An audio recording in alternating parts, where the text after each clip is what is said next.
Praise the lord. మన ప్రభువును లోకరక్షకుడైన యేసుక్రీస్తు నామమున మీ అందరికీ నా యొక్క ప్రత్యేక వందనములు. ఈ ఉదయకాల సమయమున దేవుడు మనకిస్తున్నటువంటి వాగ్దానమును చదువుకుందాం. 1వ కొరింథీయులకు రాసిన పత్రిక 16వ అధ్యాయము 13వ వచనము. మెలకువగా ఉండుడి, విశ్వాసమందు నిలకడగా ఉండి పౌరుషము గలవారై ఉండుడి, బలవంతులై ఉండుడి. ఆమేన్. దేవునికే మహిమ కలుగును గాక. ఈ ఉదయకాల సమయమున దేవాది దేవుడు ఈ యొక్క వాగ్దానము ద్వారా మనందరితో మాట్లాడుతూ ఉన్నారు.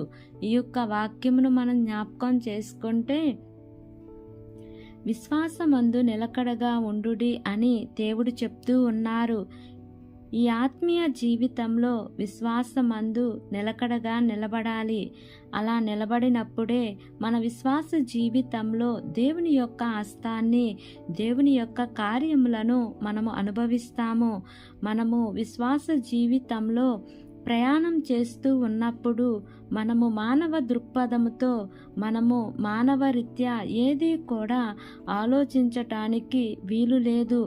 ఈ విశ్వాస యాత్రలో మన ప్రతి పరిస్థితిని దేవుని దృష్టితో ఆలోచన చేయాలి.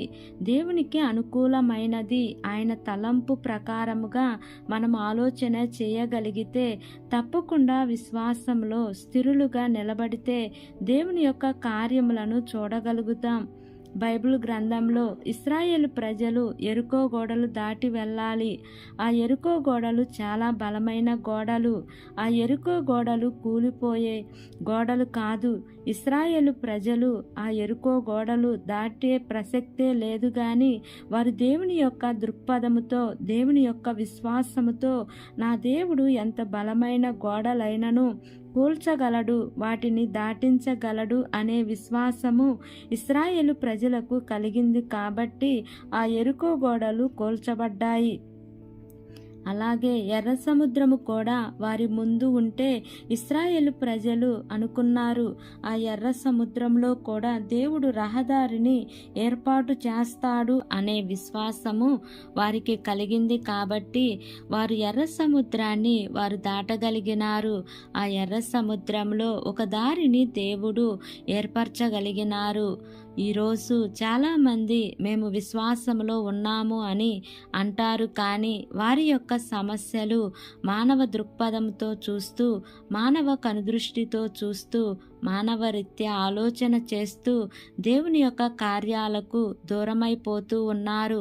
ఈ ఉదయకాల సమయమున ఈ యొక్క వాక్యము వింటున్న ప్రియ సహోదరి సహోదరుడా, విశ్వాసము అంటే ఏదో మొండితనము కాదు. కానీ విశ్వాసము అంటే మనము దేవుని యొక్క దృష్టిలో మనము ఈ యొక్క కార్యములను చూడటమే. నా దేవుడు సమస్తాన్ని చేయగలడు అని నీవు విశ్వసించగలిగితే దేవుడు నీ జీవితంలో గొప్ప గొప్ప కార్యములను నీవు చూడగలుగుతావు. కాబట్టి ఈ వాగ్దానమును నమ్మి ఈ వాగ్దానం ప్రకారంగా జీవిద్దాం. దేవుడి వాగ్దానము మనందరి జీవితములలో నెరవేర్చబడును గాక.